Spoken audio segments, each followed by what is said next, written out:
Hello guys, BA Part 2 Sociology. Today our topic is Crisis of Values in Present Age.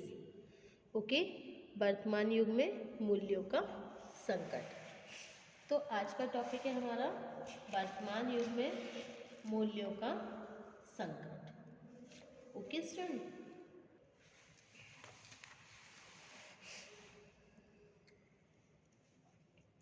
प्रसिद्ध समाजशास्त्री सारोकिन ने वर्तमान युग में मूल्यों के संकट को सांस्कृतिक विघटन का आधार मानते हुए अपनी प्रख्यात पुस्तक the crisis of our age में मूल्यों के संकट की समस्या तथा इसके कारणों की मार्मिक विवेचना की है।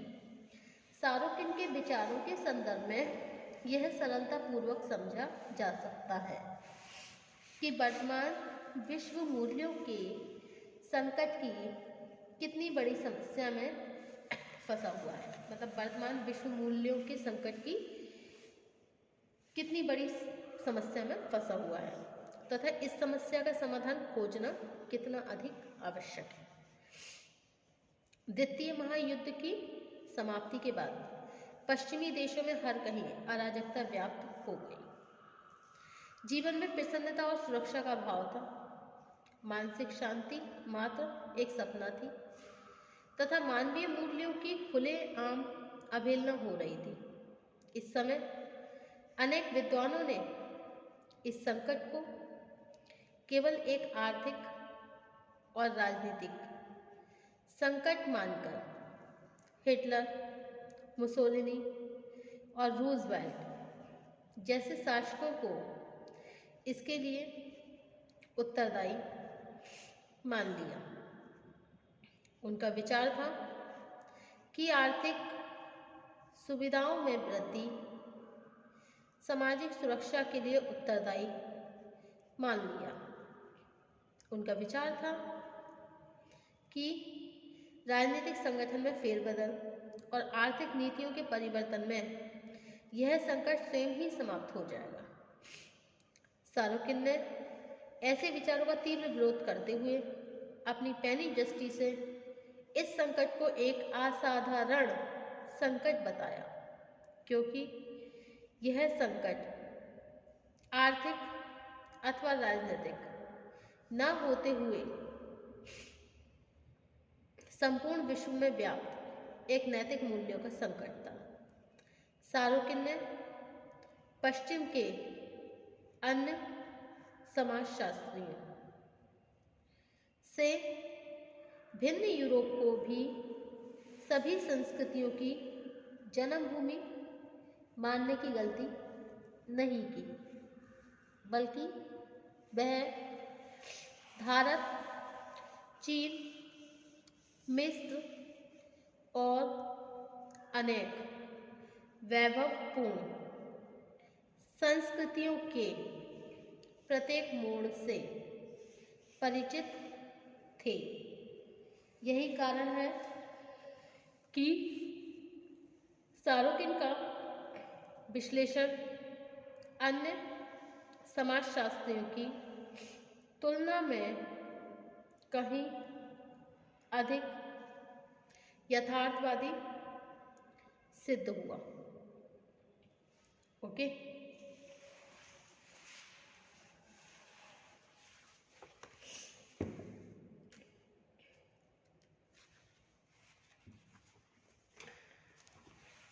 नेक्स्ट पॉइंट है मूल्यों के इस संकट का कारण क्या है। सारोकिन के शब्दों में यह है इंद्रिय परक संस्कृति की भोगवादी शक्तिहीनता। वर्तमान युग में व्यक्ति नैतिक मूल्यों को भूलकर भौतिकता की चकाचौंध और सांसारिक सुखों के पीछे पागल है। आधुनिकता को जीवन के सर्वोच्च मूल्य के रूप में स्वीकार किया जाने लगा है।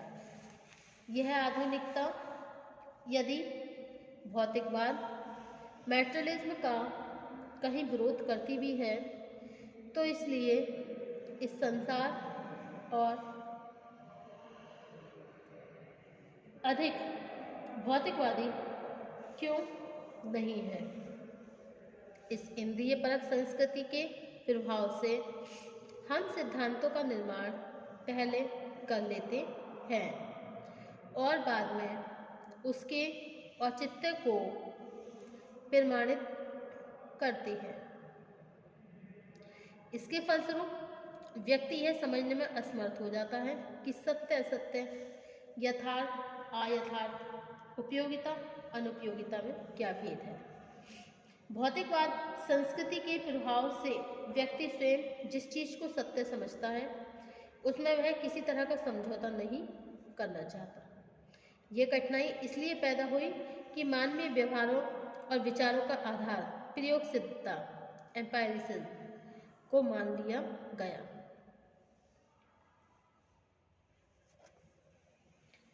इसका तात्पर्य है कि प्रयोग के आधार पर जो सही है वही सत्य है और बाकी सब असत्य है। इसका परिणाम यह होता है कि परंपरा से व्यक्ति को जो भी कुछ मिलता है उसे एक पूरी भ्रांति समझ लिया जाता है। अब नेक्स्ट पॉइंट है, इस संकट का निराकरण क्या है।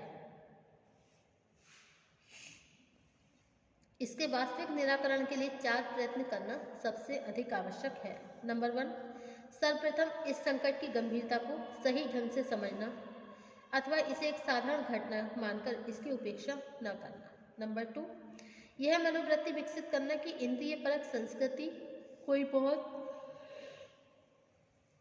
महत्वपूर्ण वस्तु नहीं है और यह इनमें भी बहुत सी दुर्बलताएं हैं। नंबर 3 है, यह बोध करना कि इंद्रिय परक संस्कृति सृजनात्मकता क्रिएटिव नहीं है। नंबर 4, एक ऐसा मनोबल विकसित करना जिसकी सहायता से वर्तमान इंद्रिय परक संस्कृति का पुनर्परीक्षण करके इसके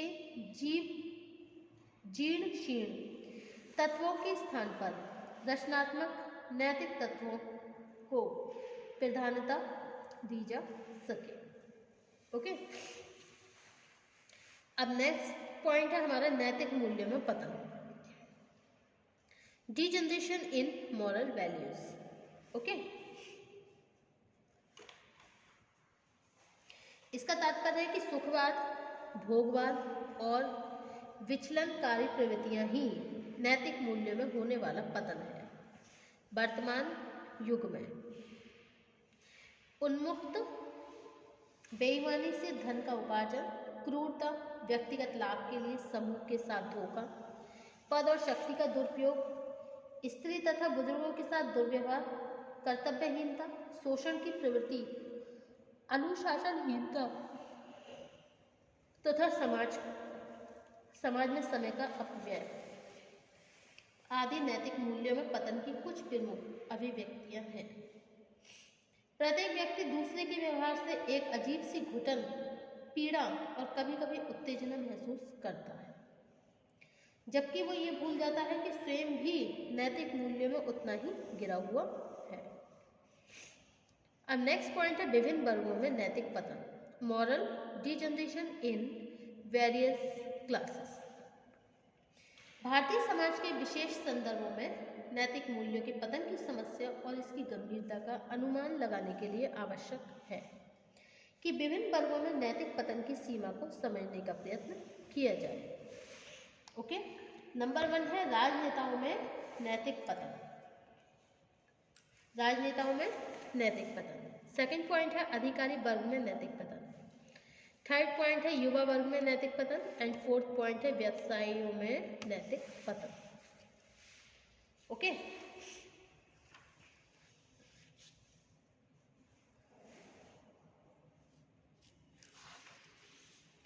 तो राजनेताओं में नैतिक पतन। वर्तमान युग में नैतिक मूल्यों के पतन का सबसे विषम रूप राजनेताओं में विद्यमान है।